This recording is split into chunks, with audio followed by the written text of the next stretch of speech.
A mensagem dessa noite, eu quero falar com vocês algo que está queimando no meu coração mais ou menos há 6 meses, algo que começou lá em janeiro, coisas que o Senhor começou a apontar para mim, e é um estilo muito diferente de mensagem do que eu estou acostumado. Mas, sabe quando você fica preso num texto, você começa a morar num texto? Você está lendo a palavra e você lê aquela história e você fica nela, você até continua, mas direto no seu dia você para, você volta para ela, você começa a morar e começa a entender, a buscar. Não sei quantos aqui tiveram essa experiência de morar num texto, mas desde janeiro eu tenho morado em alguns textos que o Senhor tem apontado coisas ao meu coração, coisas a respeito sobre Curitiba, a respeito do nosso ministério, a respeito da minha vida. Então, vai ser muito diferente. Eu creio que aqui também é um ambiente profético. Um ambiente profético é um ambiente onde o Senhor pode falar e não há resistência no nosso coração. Então, eu quero começar essa mensagem orando. Quero que você feche seus olhos e repita assim: Espírito Santo, eu creio que eu estou num ambiente profético. Fala comigo, fala com o meu irmão, me direciona, coloca um fogo em meu peito, em nome de Jesus, amém. Amém. O primeiro texto da noite, ele é muito conhecido, é Eclesiastes 3. A gente vai ler do 1 ao 8. A minha versão aqui está na NVI, vou deixar você ir procurar bem de boa. Perdão, pessoal da comunicação, que eu não passei o texto antes para vocês. Da salinha, dá para ver a mãozinha.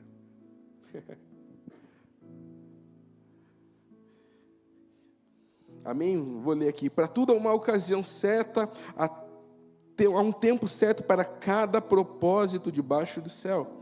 O tempo de nascer e tempo de morrer, tempo de plantar e tempo de arrancar o que se plantou, tempo de matar e tempo de curar, tempo de derrubar e tempo de construir, há tempo de chorar e tempo de rir, tempo de prantear e tempo de dançar, tempo de espalhar pedras e tempo de ajuntá-las, tempo de abraçar e tempo de se conter, tempo de procurar e tempo de desistir, tempo de guardar e tempo de jogar fora, tempo de rasgar e tempo de construir, tempo de calar e tempo de falar, tempo de amar, tempo de odiar, há tempo de luta, há tempo de vivermos em paz.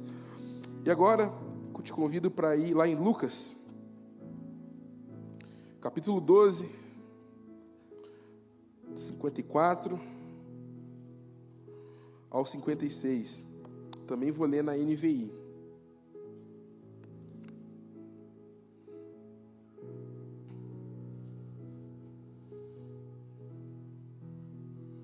Beleza. Dizia ele à multidão: quando vocês veem uma nuvem se levantando no ocidente, logo dizem, vai chover. E assim acontece. E quando sopra o vento sul, vocês dizem, vai fazer calor, e assim ocorre. Hipócritas, vocês sabem interpretar os aspectos da terra e do céu, e como não sabem interpretar o tempo presente?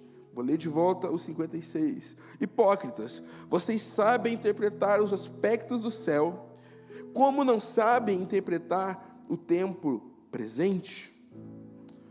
Essa é uma palavra que o Senhor também tem ministrado bastante ao meu coração. Se você veio aqui no Infinitamente Mais, a Ana Nóbrega ministrou, só que ela teve muito mais ênfase no hipócritas, né? Eu já baixei o tom, fui bem mais de boa. Mas, enfim, quando você começa a orar num texto, parece que tudo que você fala aponta para aquilo. Você vê um pastor falando, é aquilo que Deus está gerando no meu coração, é aquilo que Deus está fazendo. Então, para a gente entender um pouquinho mais dessa passagem, e no final eu vou explicar Eclesiastes, mas para a gente entender um pouquinho, é necessário você entender a situação que estava acontecendo ali em Lucas, quando ele diz que no capítulo 11, Jesus ele estava orando. No capítulo 11, Jesus ele expulsa um demônio de um homem que...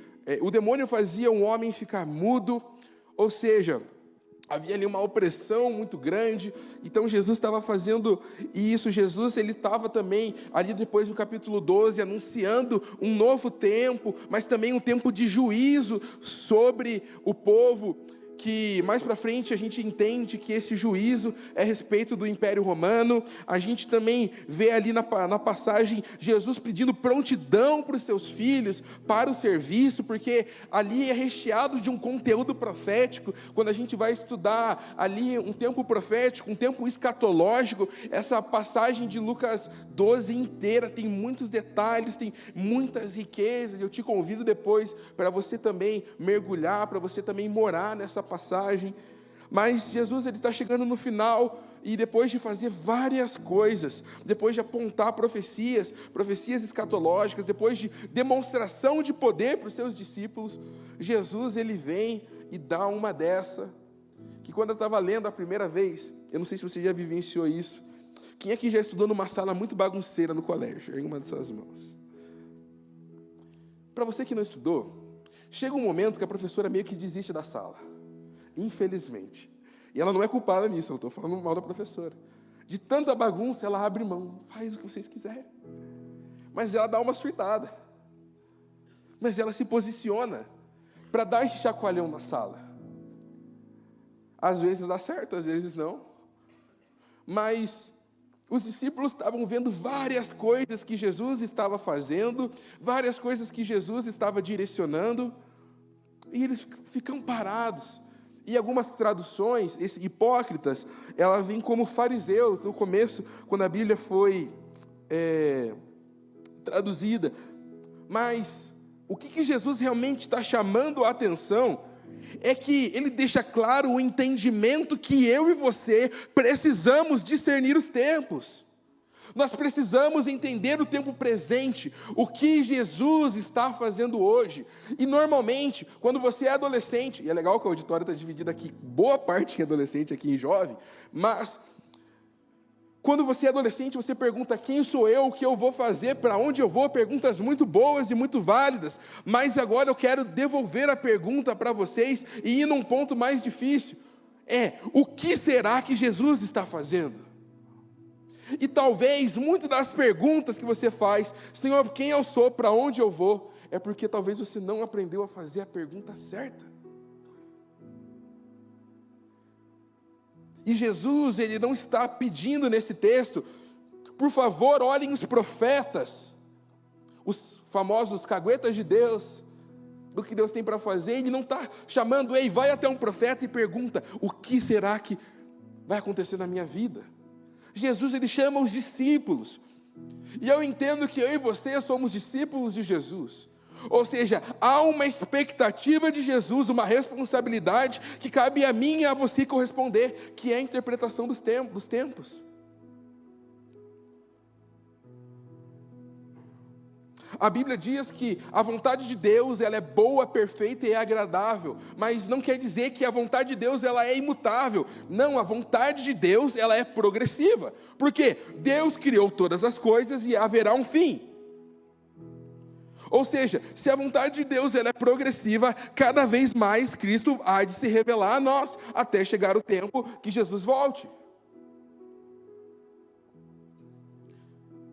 E ela é fundamentada, essa vontade de Deus. Deus, ele sempre quis intimidade no Antigo Testamento, relacionamento, adoração, sacrifício. E ele continua querendo nos dias de hoje. Mas eu creio, meus irmãos, de coração, que ele está fazendo algo sobrenatural nos nossos dias. Ele está fazendo algo no nosso tempo. Deus, ele é o alfa e ele é o ômega. Ou seja, ele estava desde o princípio, ele estará até o fim. E se ele é o alfa e o ômega, o alfa é Gênesis 1:1, mas o ômega é Apocalipse 22:21, é o último. E muito daquilo que a gente lê na palavra de Deus, isso aconteceu na história. Ou seja, se eu fosse traçar uma timeline, algo linear, nós estamos muito perto do fim. Talvez você pensou: Tiago, depois até os discípulos achavam que estavam perto. Sim, Mas muito daquilo que a Bíblia traz como sinais e coisas que deveriam acontecer, não havia acontecido. As famosas promessas escatológicas estão chegando ao fim. Ou seja, se eu marco essa timeline, eu entendo que há algo que o Senhor tem para fazer nos nossos dias. E de volta, quando Jesus voltar, não vai vir um profeta bater na porta da sua casa e dizer: ei, sai daí que Jesus está vindo. A Bíblia diz que a gente não vai saber nem o dia e nem a hora. Pertence a Deus, de uma maneira de Deus nos dar paz, descanso. E realmente serve como uma função de consolo ao nosso coração. Mas não é porque serve de consolo que não nos exige intensidade. Ou seja,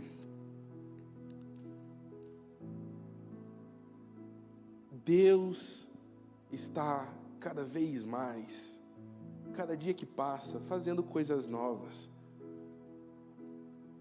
Então essa mensagem, eu quero que esse fogo que está no meu coração queimando seja transbordado, seja passado para você.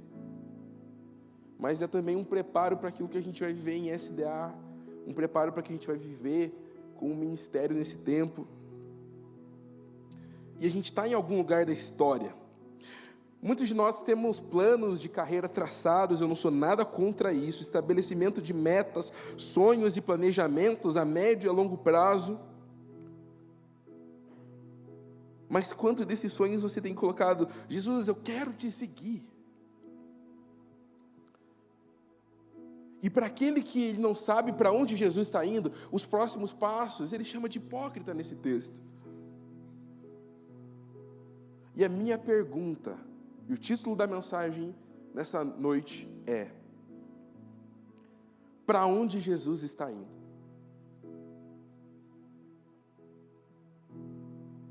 Para onde Jesus está indo?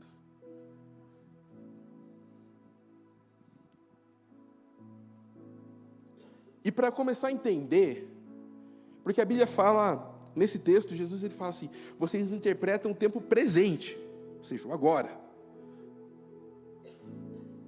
Há algo que o Senhor quer fazer na minha geração, que automaticamente é a mesma do que a sua geração. E eu preciso entender. Então a primeira coisa que eu quero dizer para vocês é: primeiro, para a gente entender para onde Jesus está indo, precisamos entender aonde a nossa geração ela está indo. Por isso eu te convido, o telão vai aparecer, em Efésios capítulo 3, a partir do 1. Vou ler aqui na NVI, para ganhar tempo. Por essa razão, eu, Paulo, prisioneiro de Cristo, por amor a vocês, gentios, certamente, vocês ouvem falar da responsabilidade imposta a mim, a favor de vocês pela graça de Deus. Isto é, o ministério que me foi dado a conhecer por revelação. Como já escrevi brevemente, ao lerem isso, vocês poderão entender a minha compreensão do ministério de Cristo. Esse ministério não foi dado pelo conhecimento de outras gerações. Repita: outras gerações. Mas agora foi revelado pelo Espírito Santo, o Espírito Santo, apóstolo e profetas de Deus. A saber, mediante do Evangelho, os gentios são co-herdeiros com Israel, membro do mesmo corpo e coparticipantes da promessa em Cristo Jesus.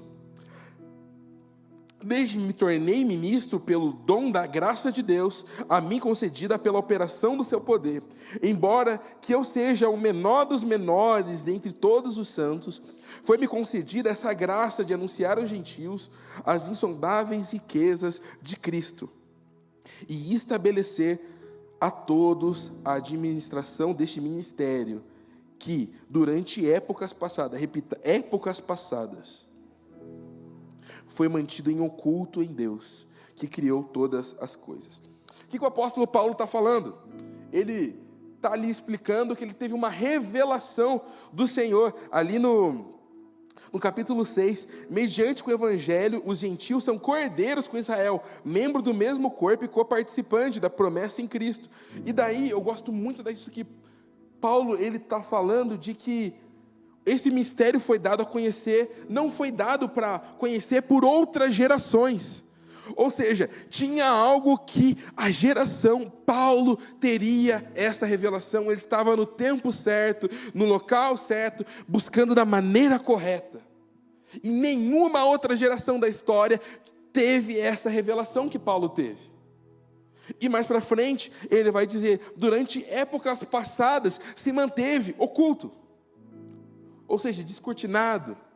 Cortinado quer dizer? Ou seja, não era entendido, e veio essa revelação a Paulo. E o que eu quero entender? É que na geração de Paulo havia algo específico que Deus gostaria de fazer e que eles vivessem, e eles viveram. E imagina que loucura, se Paulo tivesse 50 anos antes ou 50 anos depois, teria dado ruim. E olha que loucura, Jeremias vai dizer que desde o ventre da mãe dele, o Senhor o escolheu para um propósito e um fim específico. Se Deus, desde o ventre, nos conhece, o Senhor também, na sua graça e soberania, Ele sabe em que geração Ele nos colocou. E talvez você já escutou pessoas dizerem isso. Talvez eu tenha nascido na época errada, na geração errada. Não, seu abençoado. O Senhor te colocou para essa. Se você está aprisionado em erros de gerações passadas, o Senhor quer te libertar. Ele quer que você viva aquilo que Ele tem para essa geração. Um dos slogans, essa semana eu estava no GYM, no Global Young Movement. Muito louco falar isso. Daí eu ficava para a Ju, me ensina a falar. Daí ela ficava, Youth. E dos slogans, uma das frases é que diz assim, que toda geração ela tem chance de mudar o mundo, e essa é a nossa. E, cara, parece uma frase de efeito.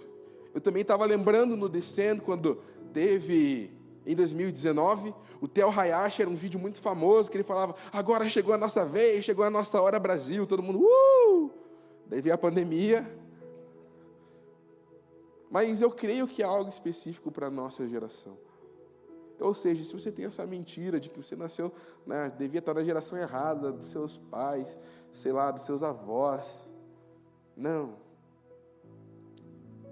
E uma das coisas que o diabo, ele não quer que eu e você saibamos, é discernir o propósito para a nossa geração. Ou seja, nós sempre vamos ouvir ataques, nós sempre vamos ouvir, sim, críticas à nossa geração. Agora que eu tenho cuidado, estado mais à frente de adolescentes, é uma bênção. Eu gosto muito, eu amo. Mas, de vez em quando, me vem aquele abençoado, não é o pai de ninguém que está aqui, tá bom? Então, não leva para o coração não fala, é meu pai. Se não foi ele que falou comigo, tá de boas. Mas assim, meu filho é um Nutella, meu filho é um mimizento. E daí você escuta ele descrever a geração que ele foi responsável por cuidar, e ele não cuidou, e ele está praticamente assinando a incompetência que ele acabou tendo ali na hora de cuidar do filho também. Ou seja, é muito perigoso. E a nossa geração recebe esse estigma. Somos a geração mais fraca, tudo mais. E eu quero ler aqui uma parte de um livro que se chama Ministério com Jovens, muito bom, não estou ganhando nada para fazer isso, do Madaleno. E eu vou ler 3 frases para vocês, tá bom? E eu quero que você feche seus olhos enquanto você escuta essa frase, essas 3. A nossa juventude adora o luxo, é mal educada, caçoa da autoridade, não tem o menor respeito pelos mais velhos. Nossos filhos hoje são verdadeiros tiranos e eles não se levantam quando uma pessoa idosa entra. Respondem seus pais e são simplesmente maus. Não tem mais nenhuma esperança no futuro do nosso país. Essa agora é outra frase. Não tenho mais nenhuma esperança no futuro do nosso país. A juventude de hoje tomar o poder de amanhã. Essa juventude é insuportável, desenfreada e simplesmente horrível. Agora a 3ª. O nosso mundo atingiu um ponto crítico. Os filhos não ouvem os pais. O fim do mundo pode não estar tão longe. Pode abrir os olhos. Frases pesadas, né? Malditas. Mas olha que loucura. A primeira frase foi dita por Sócrates em 470 a.C. A segunda frase foi por Hesíodo em 720. E a terceira foi sobre um sacerdote do ano 2000, que estava escrito num vaso de argila descoberto numa ruína da Babilônia. Ou seja, toda geração vai ter o seu estigma. Toda geração, talvez quando a passada vier, ela vai olhar com o senso da nossa geração e falar: esses aqui vão tacar fogo em tudo. Não é de hoje que a nossa geração, que as gerações sofrem. E nossos pais sofreram isso. Meu pai é de um tempo onde foi colocado bateria na igreja, e por muito era pecado. E ele fala que naquela época não tinha muita banda de rock nacional, então eles escutavam Petra, Striper, White Cross, um monte de banda assim. E eles ficavam na frente da igreja, escutando lá no sonzinho, e via o irmãozinho, desligava o som, capeta, sai daqui. Tá bom. Ou seja, toda geração sofreu, e o diabo sempre vai tentar atacar a identidade da nossa geração. O que eu quero te dizer? Sempre vai ter dificuldades.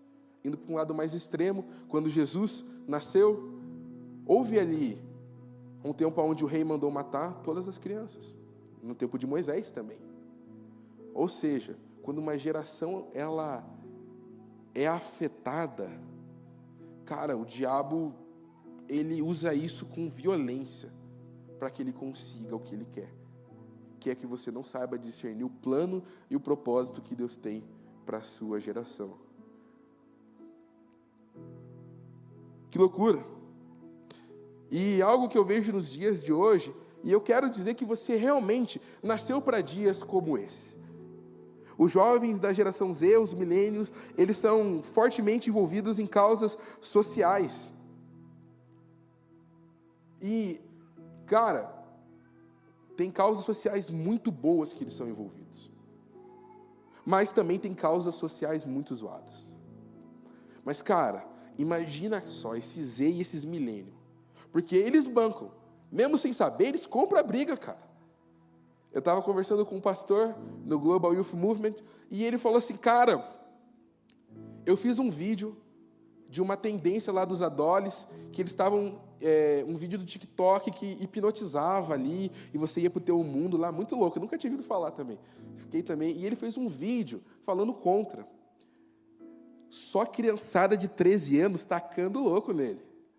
Você está errado, não sei o quê. Ou seja, os bichinhos são posicionados.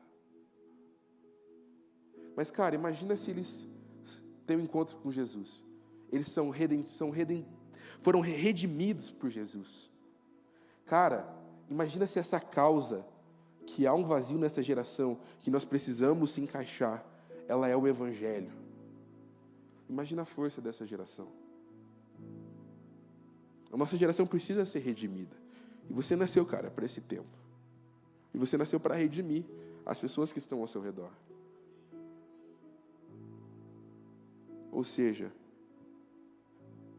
o Senhor está avançando e você está envolvido nessa geração. Cuide do seu coração para você não ser o cara do ranço contra a sua geração. Porque se você for o cara do ranço contra a sua geração, você vai matar a outra geração. Sabe? Aprenda a lidar com os adoles. Adoles, aprendam a lidar com os mais velhos. Nossos jovens. Graças a Deus nós temos um culto onde podemos nos relacionar muito bem. Hoje, aqui no altar tinha adolescente no louvor. Na intercessão tinha adolescente. Tinha jovens casados. Ou seja, há uma convergência geracional muito grande que o Senhor tem feito no nosso meio, na nossa igreja. E eu gosto demais disso, dessa convergência que Deus tem gerado. Em 2019, mais ou menos nessa época, porque o Google Fotos relembra, sabe? Então, eu sei. Eu estava na Dunamis. Deu um maior rolê, Deus falou assim: olha, eu vou te passar pelo processo mais difícil, até então, da sua vida. Ou seja, eu fiquei desempregado 8 meses, e daí o Senhor não abria nenhuma porta de emprego. E eu ficava testando Deus, eu já trabalhei, eu tenho experiência, eu tenho isso. Da onde? Nada dá certo. Eu lembro de uma experiência que me marcou muito, que foi onde o Senhor me consolou. Meu primo fazia geografia, ele mandou currículo para um lugar e foi chamado para o telemarketing, fazendo geografia, e eu não fui chamado. Ali eu falei, eu entendi, Senhor, que você quer que eu não trabalhe. Se o cara que faz geografia foi chamado para o telemarketing, o que o Senhor quer comigo? E daí eu estava na igreja na sexta-feira, daí ligaram, olha, você quer ir passar 20 dias numa fazenda, que era lá na Dunamis, falei, bora. Falei com na época, meu namorado, era namorada, né? Falei, e daí ela, ó, tá bom, se Deus está te direcionando, se não tem nada para fazer, vai. E fui. Estava junto com a Laura, com o Thiago Miller e com a Luísa Manali. Foi um tempo muito maneiro, mas eu estava naquela crise, sabe, quando o Senhor não fala com a gente? Parece que o Senhor não fala com a gente. Se tiver eu no templo aqui, sentado, Jeff ministrando, passou um mendigo, a palavra profética vai para o mendigo, mas não vai para mim, sabe? E eu estava naquela sede, buscando entender o que o Senhor estava fazendo. E daí tinha uma parte lá que era para você devolver os seus pratos, que eles chamavam de, sei lá, cantina profética, era um negócio assim, né? E daí, todo mundo ia lá sair com uma palavra sensacional de vida. Naquela época, tinham clonado o meu cartão. Eu cheguei lá, o cara falou assim, olha, eu vejo que Deus vai limpar suas dívidas. Fiquei, tá, só isso. Uma pessoa que tinha ido antes de mim, falou assim, ó, Genebra, você vai morar lá e não sei o quê, berço do avivamento, chegou na minha vez, o Senhor vai limpar as tuas dívidas. Falei, legal. Daí entreguei meu prato, falei, eu não piso mais aqui. Daí depois a Laura, a Luísa e o Thiago falaram, mano, vamos. Eu fui de volta. E olha que louco, o Thiago recebeu uma palavra que ele ia para a Europa. E ele ficaria um tempo lá e tudo mais. E hoje o Thiago está lá, sei lá mais que país que ele está, acho que está na França. E está lá, tacando louco. Mas o cara falou assim, peraí, eu não tenho uma palavra profética para você. Eu tenho uma palavra profética para a tua geração.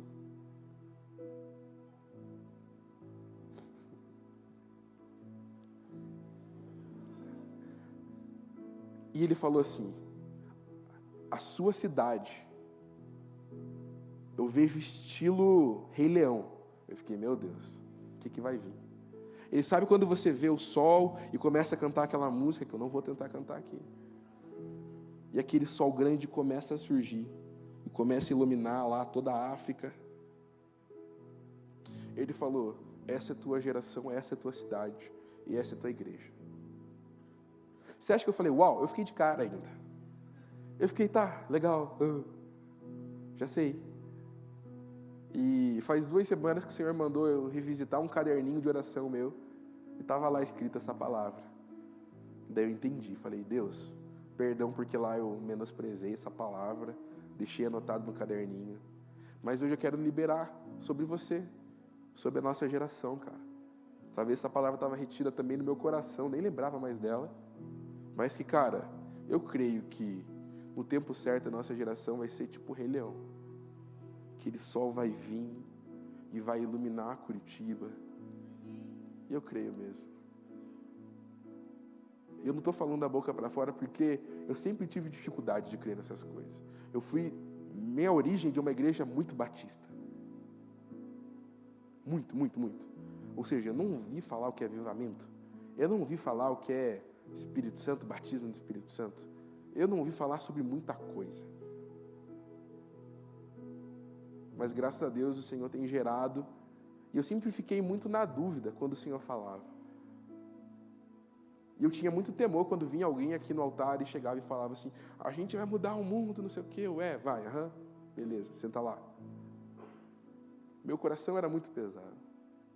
Mas faz 6 meses que o Senhor começou a gerar algo no meu coração.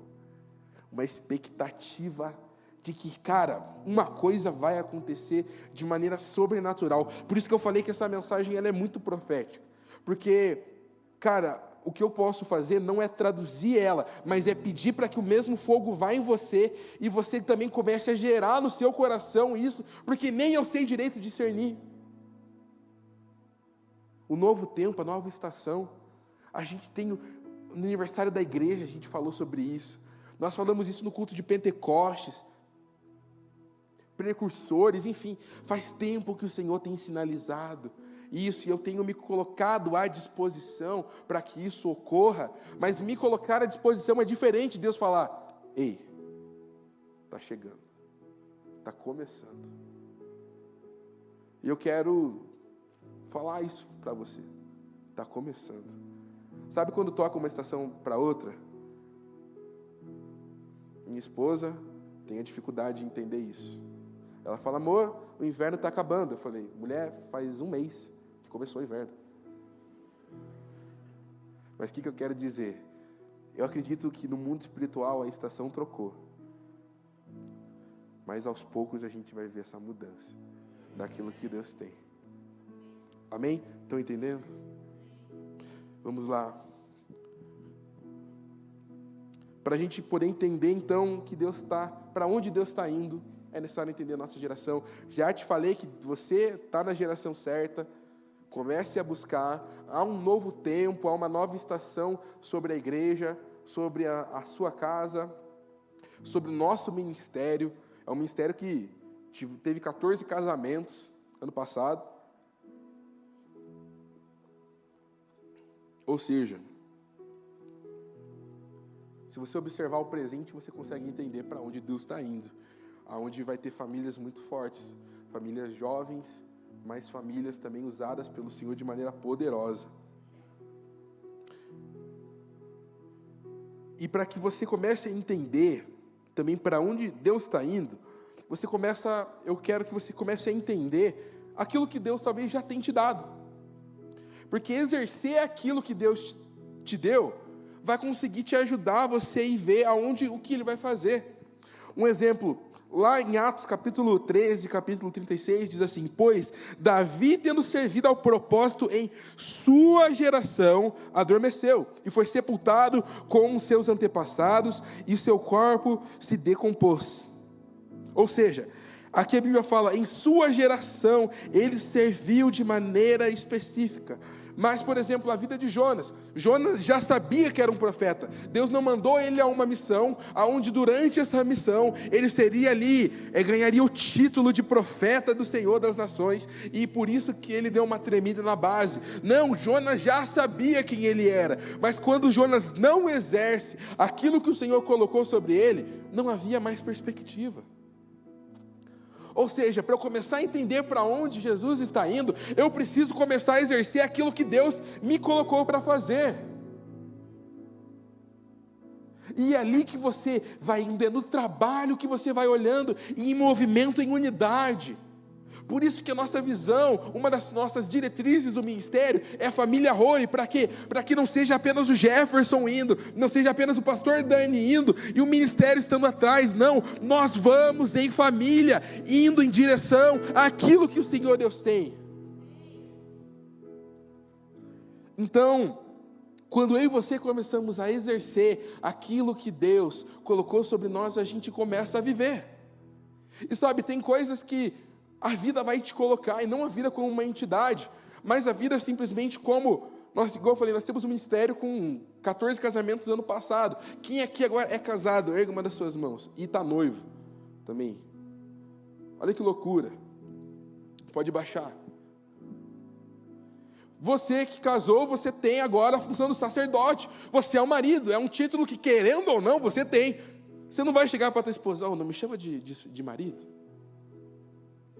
Não, a gente casou, mas assim, me considera como se fosse só um namorado. Não. Conforme a vida vai passando, nós vamos ganhando sim títulos. E como a geração que nós temos aqui, muitos, daqui a pouco vão virar pais. Tem líderes de célula. Enfim, o Senhor te colocou numa função, em um lugar, em um propósito específico. Se a gente começar a exercer essa função em unidade, nós vamos em unidade em direção àquilo que Deus tem. E o Senhor tem um nome para nós. Ah, Tiago, eu não sou casado. Filho de Deus. Nós já temos uma identidade. Pelo menos uma você tem. discípulo de Jesus, outra identidade. Para você entender aonde Jesus estava indo, você precisa caminhar em discipulado. Porque os discípulos estavam próximos de Jesus, certo? Discípulos sempre vão ver aonde Jesus está vindo. Mas o verdadeiro discípulo, aquele que não só segue no caminhar, aquele que quer exercer, ele sempre vai se manifestar igual o Senhor.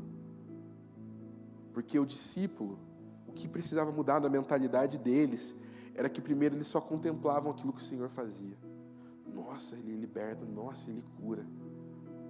Os discípulos que foram se despertando, eu posso fazer, eu posso fazer, eu posso fazer, eu posso fazer, eu posso fazer.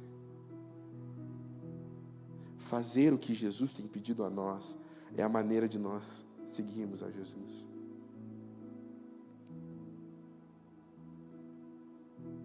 Eu creio que o Senhor quer fazer algo muito grande, muito único, muito especial e também muito diferente daquilo que a gente tem acostumado. E eu falo que o avivamento é uma mensagem que ficou no meu coração por anos.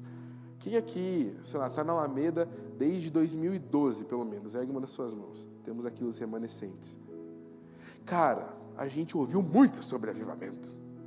Muito, muito. A minha adolescência inteira era o pastor João queimando por isso. E chegou um certo momento que eu falei, e aí, Senhor? Você vai fazer? Vai ou racha? Tentei dar uma prensada, vai que dá boa, né? Não deu. Mas hoje eu entendo que se a nossa geração não viver um pleno avivamento, cara, eu vou preparar a geração, eu vou preparar o caminho para a próxima. E isso é convergência geracional. Isso é ver o que Deus tem para nós, a exercer a nossa identidade. Porque, cara, talvez a nossa geração, a principal identidade seja só interceder. E o intercessor, necessariamente, ele não vê. Por exemplo, nós temos a nossa equipe de intercessão lá atrás. Nosso culto é uma bênção, mas é porque eles estão lá também. Talvez a nossa função seja ficar só lá atrás e estender a mão para a próxima geração. E uma das grandes sinais para que nós vivamos um verdadeiro avivamento é amar o Senhor Jesus e obedecê-lo. E eu quero instigar você. O que o Senhor está pedindo para que esse avivamento comece? É a gente ser os intercessores só? É a gente estar na linha de frente? Um dos problemas do avivamento é que ele acaba. E esse é o problema. Ninguém quer que o avivamento acabe. Todo mundo quer viver a maneira plena dele. Só que a história sempre haverá avivamentos até que o dia que o Senhor venha. Ele precisa começar, mas ele precisa acabar, para que uma nova geração conheça. Provavelmente, se você tem aqui 12 anos, 13 anos, você vê a galera do louvor assim, muito louca. Daí você fala, caraca, que legal, não entendo nada. É da mesma jeito com o avivamento. Se nós vivemos um pleno avivamento, os nossos filhos vão olhar, que top, meu pai está muito louco. Mas e aí? O movimento precisa começar, ele precisa acabar. E é a primeira vez que eu tenho sentido e entendido no meu espírito que Deus está começando algo. Se você não exerce, de que vale? Eu sou formado em eletrônica e eletrotécnica. Eba, sou pastor. Não exerço. Me pede hoje para arrumar uma plaquinha de circuito elétrico. Não vai rolar. Sou ruim, não vou saber fazer direito. Porque eu não exerço aquilo. E para irmos para o final,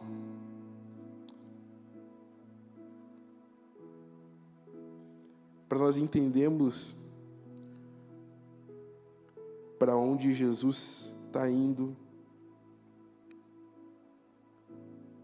é necessário sensibilidade, quebrantamento e busca. Hoje eu tive uma experiência muito louca em casa. Enquanto eu preparava a mensagem, eu estava lá no quarto orando, e eu escutava barulho de passos.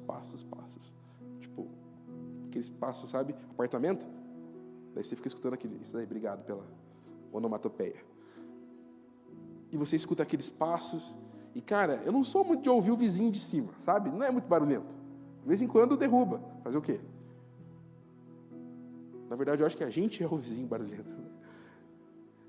Mas, enfim, eu escutava aqueles passos.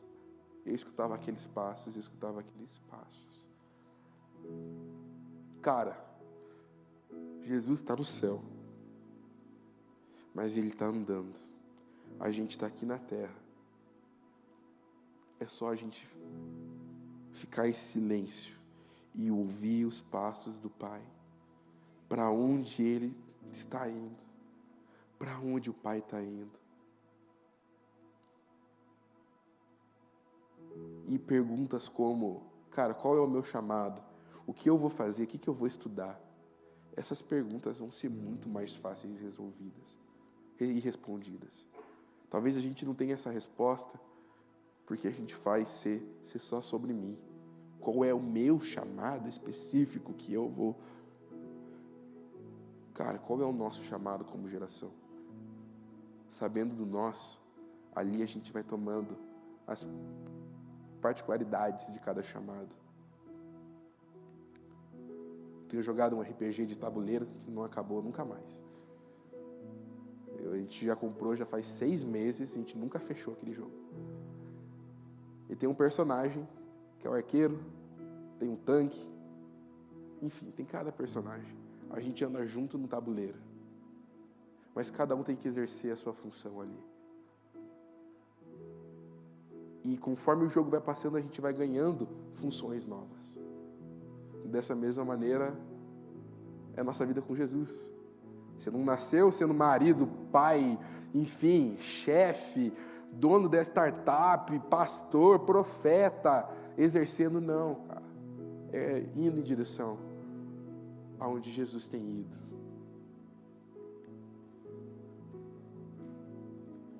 E eu quero tentar arrebanhar o máximo de pessoas para essa família.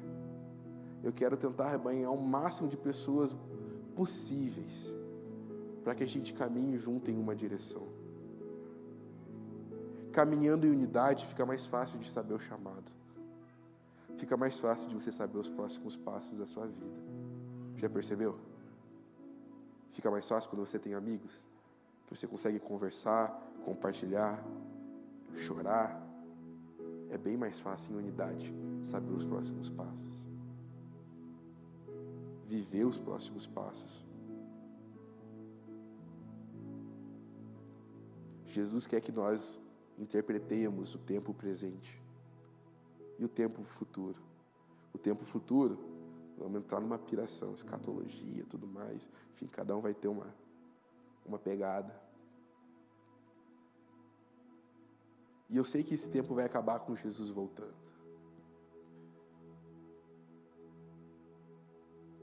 E entender que Jesus está voltando realmente é uma chave para que você saiba tomar as decisões corretas. Quando você entende que Jesus está voltando, tudo que você faz, você começa a olhar para um legado. Você começa a revestir o teu trabalho de eternidade. Estou mentindo? Cara, você começa a ter um senso de vida, de propósito muito louco. Porque quando a gente olha para Jesus, você quer deixar um legado, cara. E olha que loucura. A média de expectativa de vida, estava em 76 anos, 75, homem e mulher. Com a pandemia eu descobri que teve a primeira baixa, mas eu não vi para quanto que foi. Cara, imagina, 75 anos. Agora, pega a tua idade e faz menos 75.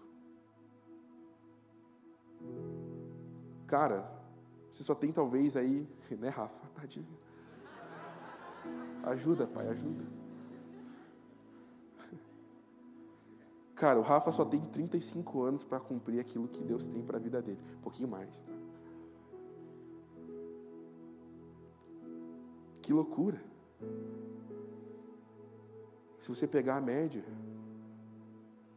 se alguém já passou daí, top, dos 75, mas enfim, o que eu quero dizer é, cara, isso tem queimado no meu coração, de querer viver as coisas certas no tempo certo.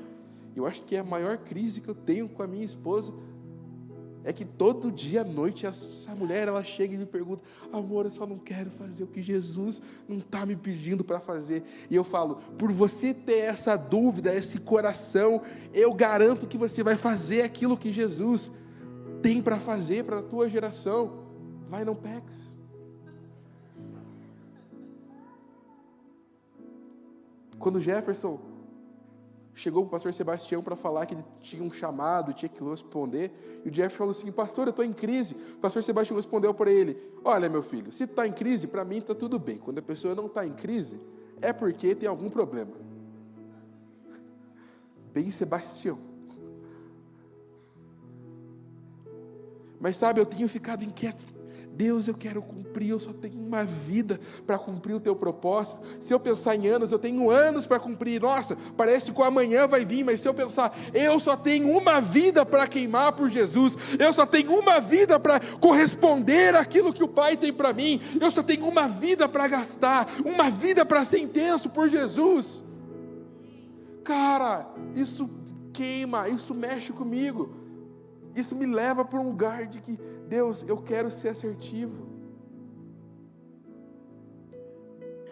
Eu quero ser assertivo nos processos, porque o Senhor também vai me levar para processos. Normalmente a gente escuta o testemunho das pessoas, parece que a vida é tão dinâmica, né? Meu Deus, eu fiz isso, eu fiz aquilo, eu fiz isso, eu fiz aquilo. Mas, meu Deus, minha vida é eita atrás de eita. Mas não. É também abraçar os processos que o Senhor tem para mim.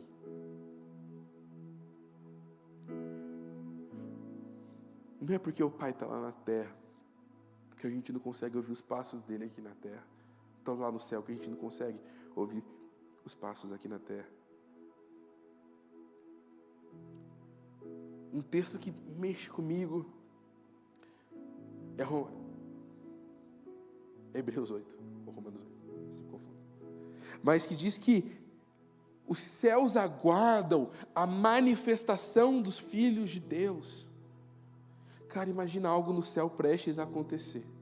E ela só está aguardando a gente se posicionar. Irmão, isso é muito forte. Os céus aguardam a manifestação dos filhos aqui na terra.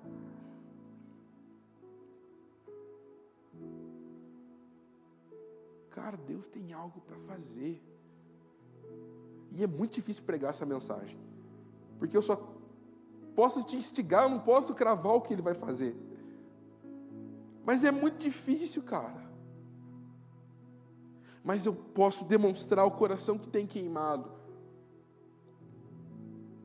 Na minha casa e na minha família, Deus, eu quero cumprir aquilo que o Senhor tem. Eu só tenho uma vida, eu só tenho uma chance, eu só tenho uma cartada de vida para fazer aquilo que o Senhor tem.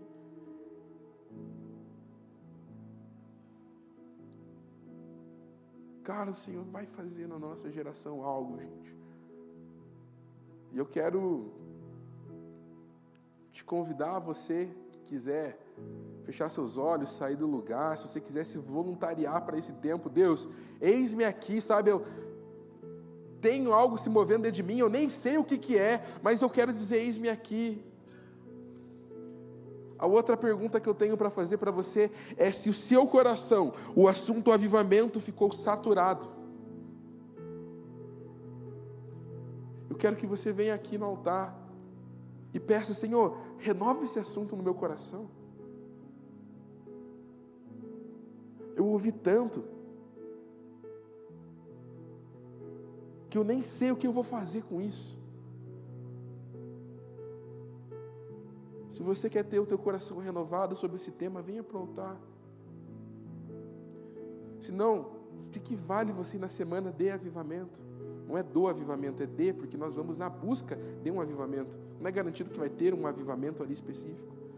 Mas talvez você está saturado, cara. E eu percebi o meu coração saturado.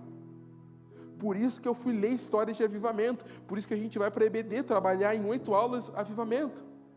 Para que esse fogo também venha sobre a minha e a sua vida.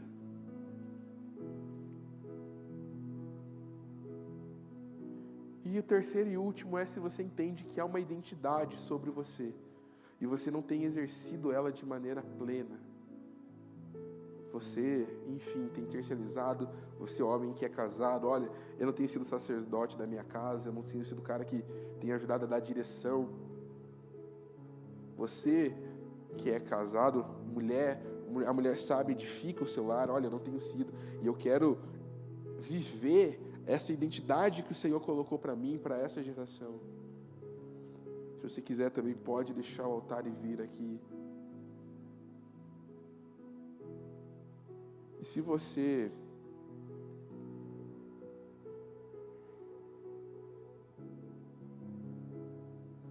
está nessa dúvida, Deus, eu não sei o que fazer da vida.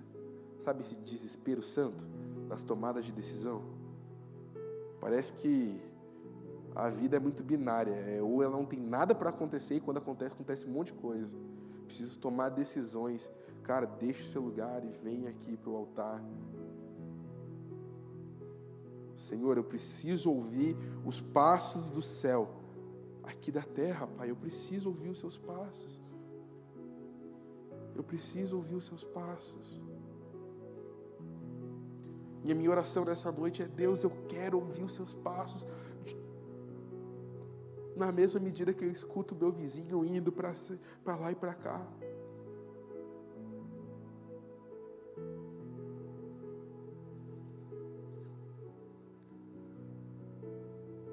Eu vou deixar você um pouco aí quieto. Só tá você e Deus aqui, você que está no altar, você que está aí no seu lugar. Eu vou deixar um pouquinho, cara, você e Deus.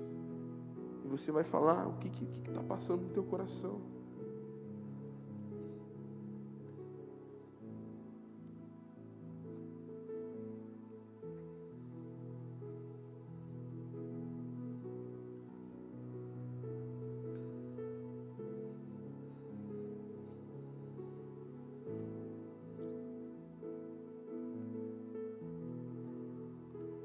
Quero convidar a igreja a ficar de pé.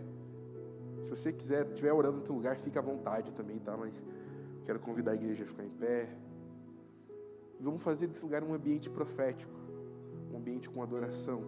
A gente entendeu aqui no começo que um ambiente profético é um ambiente onde há a revelação do Senhor, certo?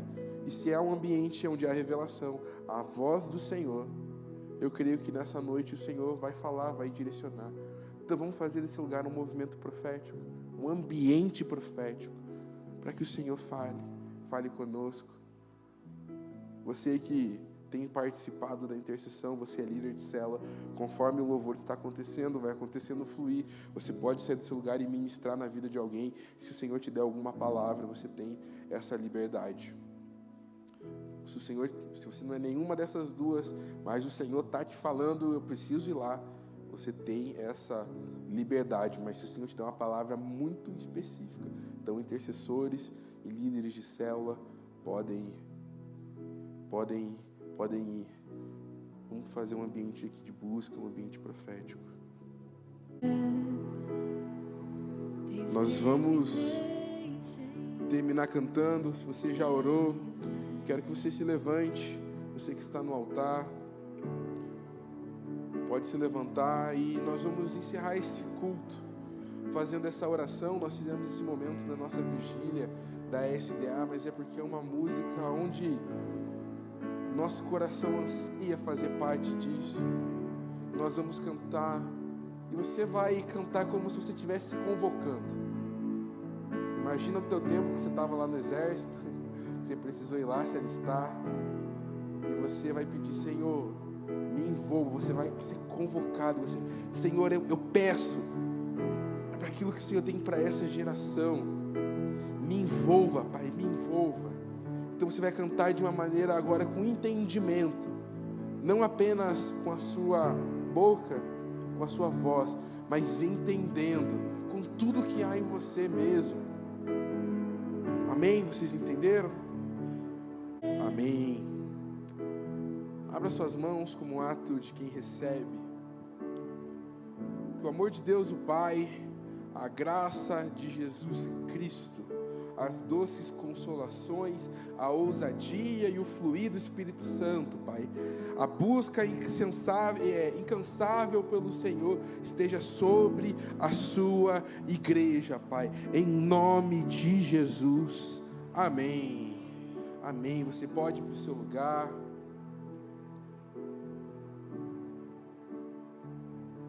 A gente está acabando, a transmissão a gente encerra. Deus abençoe. Semana que vem nós estaremos aqui, vamos estar lá na SDA, na Cornerstone, tá bom? Então, Deus abençoe e até mais. Pode acender as luzes.